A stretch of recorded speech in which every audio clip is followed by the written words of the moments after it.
On va retrouver donc en duplex Jérôme Revillier, fondateur du site EOL Trading. Bonjour Jérôme.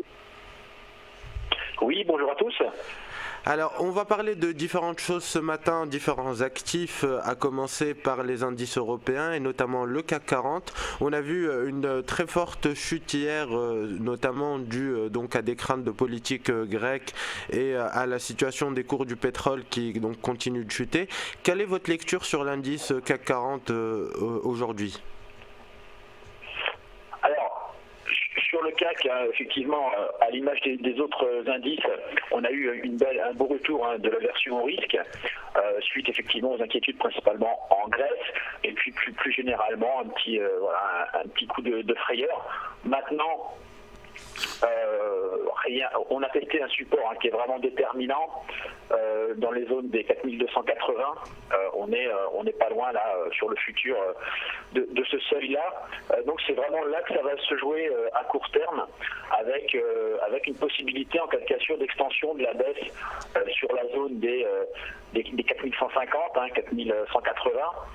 Maintenant, voilà, les indices nous ont à plusieurs reprises montré leur vélocité et donc pour l'instant la prudence est de mise sur ce seuil sur les indices, mais peut-être pourquoi pas des ventes un petit peu sur rebond, ou en tout cas là sur la zone actuelle pour vraiment les traders un peu agressifs, des achats potentiels tant qu'on n'enfonce pas les 4250. D'accord, donc pour résumer, Jérôme, au-dessus de 4250, pour les investisseurs plutôt agressifs, on pourrait tenter d'ouvrir des positions acheteuses.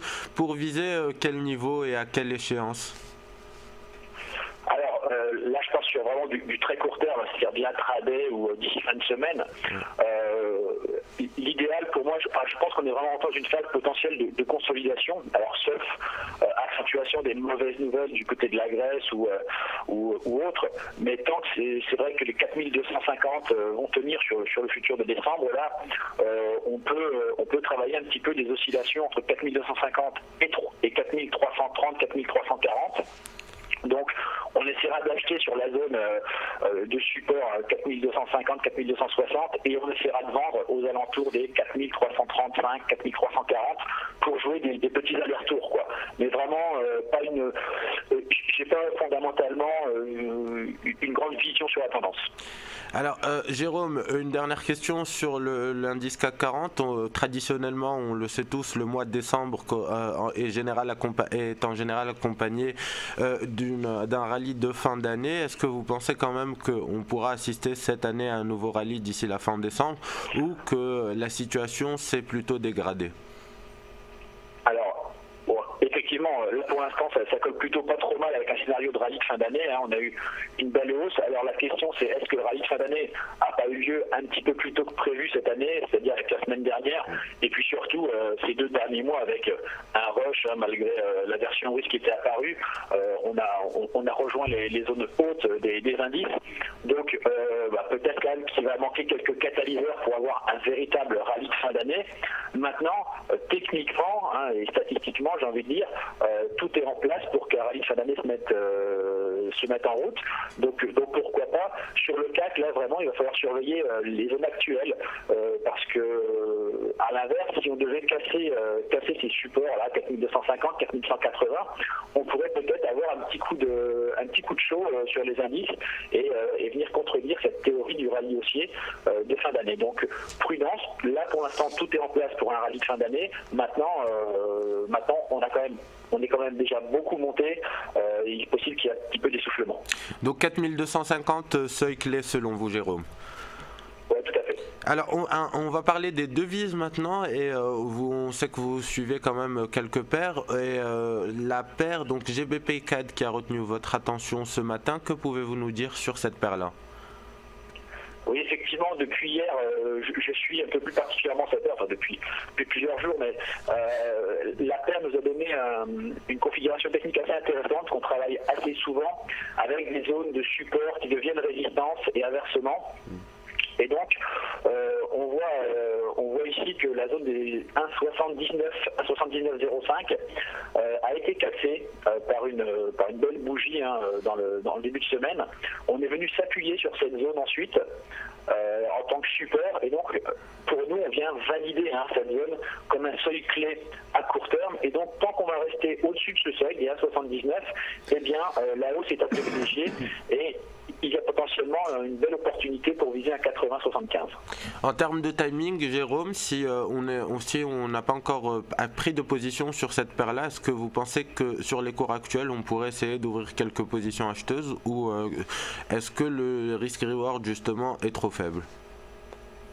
Alors, bon, il y a un petit peu d'hésitation ce matin sur le marché. On cote à peu près à 79,60 aujourd'hui, enfin à l'heure actuelle.